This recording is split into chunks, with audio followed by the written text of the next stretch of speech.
The invitation came through our family group chat. My mother, Jennifer's perfectly worded message, dripping with concerned disappointment. Emergency family meeting. Thursday, 7 p.m. Jamie needs our help with her situation. My situation. That's what they've been calling my decision to quit my prestigious consulting job and start my own company. 2 years of quiet condescension. All about to come to a head. Drop a comment and let me know where you're listening from and what time it is for you right now. I'd love to know who's part of our community. I sat in my old, practical sedan outside my parents' sprawling brick mansion in Greenwich, Connecticut. This was old money territory. The kind of place where success wasn't just measured. It was inherited and displayed. My sister Chloe's brand new BMW X7 was parked in the circular driveway, gleaming next to my father, Michael's massive Mercedes G-Wagon. My car, with its faded paint and 100,000-mile engine, looked like a stray animal that had wandered onto a golf course. It was exactly how they saw me. The situation. The brilliant daughter who threw away a 6-figure consulting career to chase a project.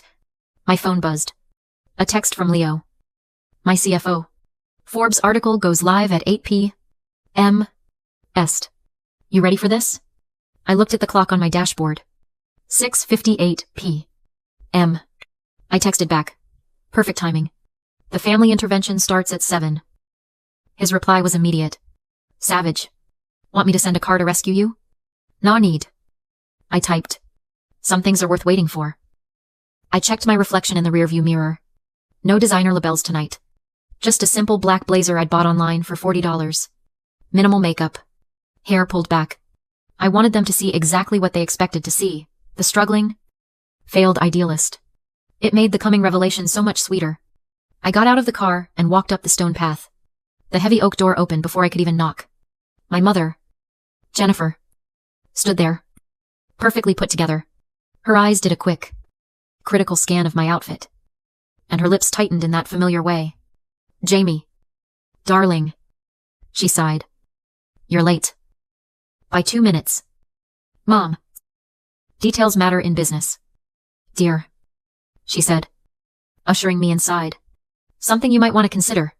And that blazer. It looks rather cheap, doesn't it?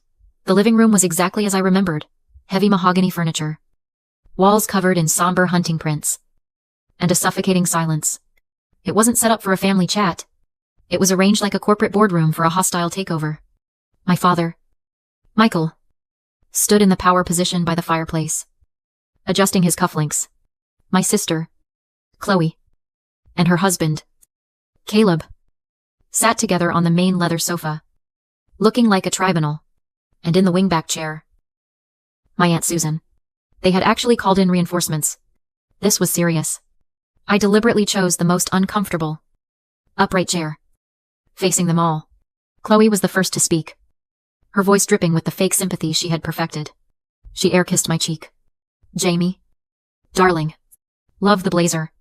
Is that H&M? $40. I said, offering a small smile. Fast fashion. Very sustainable.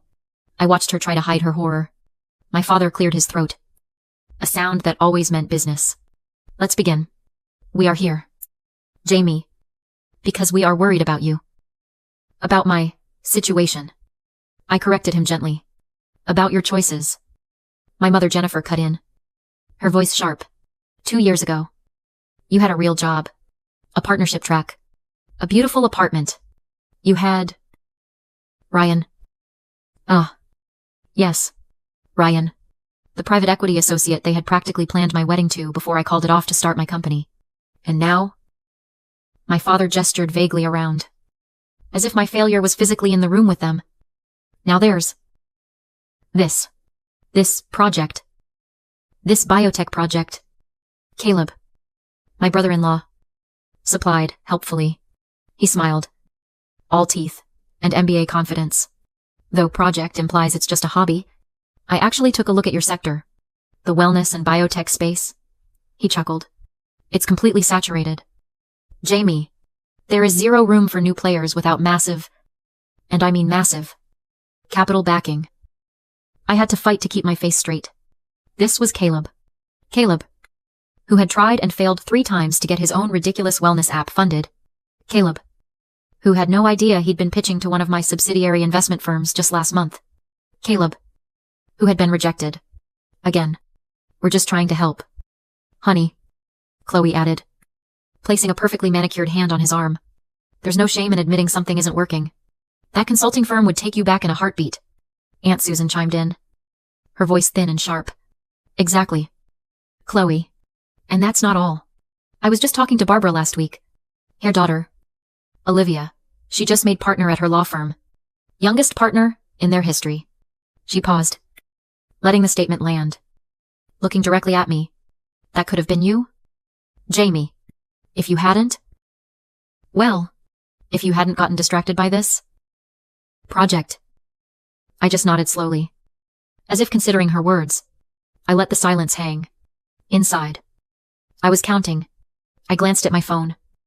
Angled away from them. 7:45 p.m. 15 minutes left. My father, Michael, finally stood up. Assuming his CEO stance, the one he used when he was about to close a deal or fire someone. He was a man who only understood tangible assets. Land. Buildings. Things you could see and touch. My project, a series of algorithms and gene editing protocols, was just invisible noise to him. We are here, he announced, to discuss your failing project and to plan your next steps. No more avoiding reality. Right on cue, as if summoned by the sheer force of his certainty, a phone chimed. It wasn't mine. It was Chloe's. She glanced down at her screen, annoyed by the interruption. Then her perfectly maintained composure just cracked.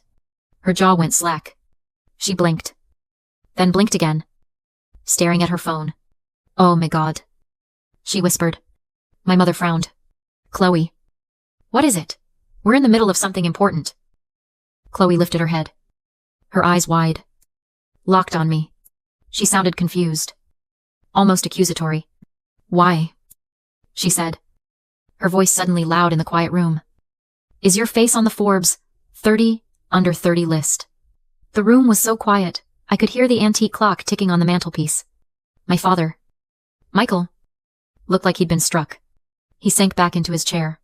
Caleb was scrolling frantically through his phone. This can't be right. Helios Gene Therapeutics. Founder and CEO Jamie. Valued at. This has to be a typo. $3.5 billion. I supplied calmly. That was the valuation from our last funding round. Anyway.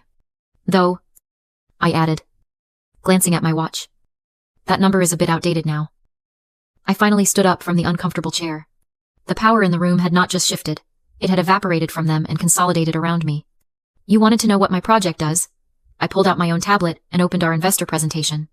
Helios Gene Therapeutics develops adaptive gene editing protocols. We're not just in the wellness space. Caleb, we are revolutionizing how genetic diseases are treated at their source. I looked at my mother. That tiny apartment you've been so worried about. It's the smallest unit in a building I bought for cash 2 years ago. I live there because the commute to my lab is 7 minutes. I looked at my father. That old car. It's practical. Reliable. And it doesn't draw attention. Which is exactly what I needed while operating in stealth mode. Like all good investments. It does its job perfectly. My phone buzzed on the tablet cover. A new text from Leo. I read it and smiled. Ah. I said. Here's the update. Mi apologis. I misspoke. I looked at all their shocked, pale faces. I said, 3.5 billion. Make that 5 billion. We just closed another acquisition an hour ago. A competitor. They never even saw us coming. 5 billion. My father repeated. His voice was just a whisper. I wasn't finished. I turned my attention to Aunt Susan, who looked like she'd seen a ghost. By the way, Aunt Susan, I said, my voice cold and clear. That partner, you mentioned Olivia Barbara's daughter. Her head snapped up. Olivia was my lab partner in grad school. She got that job at her prestigious firm after she plagiarized my foundational research. I have the original data, the timestamps, and the emails. I've just been too busy building my company to bother destroying her career. But it's always nice to have options. Don't you think? Aunt Susan's mouth opened, but no sound came out. Finally, I turned to Caleb. He was sweating. His MBA smirk, completely gone. And Caleb, I said. That wellness app you pitched last month? The one that was so rudely rejected by Helios Ventures. He stared at me. The realization dawning in his eyes. That's my venture capital firm. And your pitch? It was amateur hour. Better luck next time. The news of the Forbes article spread through their networks faster than I could have imagined. But the aftermath wasn't just about texts and calls. It was about facing the ghosts of the past, who now saw a future in me. I was at my actual headquarters.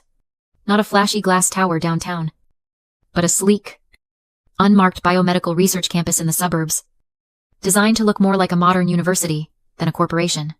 Privacy was our biggest asset. My assistant buzzed me. Miss Jamie. A Mr. Ryan is in the lobby. He says you're expecting him. Ryan. My ex-fiancé. The one my mother never forgave me for leaving. He's not on my calendar, I said. But send him up. He walked in, attempting that same charming smile that used to work on me. The one that worked on my entire family. Jamie, he said, spreading his hands. You look successful. I didn't stand up. I look exactly the same as when you told me my biotech dreams were a cute gamble. Your words. I believe. He shifted, the smile faltering. Look. Your mother mentioned where you were working. I thought, given our history. I cut in, my voice cold. You should remember that I don't appreciate people who underestimate me. Or people who tell me, and I quote, biotech is a risky game. Jamie, stick to consulting, where you're a sure thing. I pressed the intercom. Please escort Mr. L.O.R. Ryan out. And update our security protocols. No more unscheduled visitors. He was led out. Speechless. I didn't have time for ghosts. But the past wasn't done with me. Later that day, my sister Chloe stormed into my office. Past security. She wasn't here to congratulate me. She was here to rage. How could you? She yelled. Her face red. You made us look like fools. You betrayed us. Betrayed you? I raised an eyebrow. By succeeding. Or by not letting you take credit for it. It's not like that. We're family. You're supposed to help family, Caleb. Caleb's in trouble. His wellness app. He has legal problems. You have to help him. I leaned back in my chair and just looked at her. Help him, Chloe. For 2 years, you and Caleb sat at Sunday dinners and mocked my project. You were so busy feeling superior that you never once asked me what I was actually building. I pulled up a file on my monitor. And Caleb isn't just in trouble. He's facing multiple SEC warnings for questionable business practices. He's been bad-mouthing me to potential investors for a year. Calling my company Lab Coat Fantasy. Chloe's face went white. He wouldn't. He did. And now you want me to use my Lab Coat Fantasy money to bail him out. I stood up. I don't think so. But what about family? She whispered. Her voice finally breaking. Family, I said, walking to the door. Would have believed in me. Even without the $5 billion. Re-ai Jem Tui Chin. The silence in that room was the loudest thing I'd ever heard. The news. Of course. Exploded. My phone started vibrating so hard, it nearly fell off the table. But I didn't look at it. I just gathered my things. Straightened my $40 blazer. And walked out. The days that followed were a blur of noise. Texts. Voicemails. Emails. Distant relatives I hadn't heard from in a decade suddenly always knew I had it in me. But the real ghosts didn't text. They showed up. I was in my actual office, at the Helios campus. It's not a tower. It's a low-profile biomedical research facility that looks more like a modern university. My assistant buzzed me. Ms. Jamie. Mr. Ryan is in the lobby. He says he's an old friend. Ryan. My ex-fiancé. The one my mother adored. Send him up, I said, not looking up from my screen. He walked in, wearing that same expensive suit and trying that same charming smile. Jamie, he said, spreading his hands wide. Wow. Just wow. You look successful. I finally looked up. I didn't smile. I look exactly the same. Ryan, I'm just wearing a more expensive blazer now. But I'm the same person you told. And I quote, Biotech is a risky game. Jamie. Stick to consulting where you're a sure thing. His smile vanished. Look.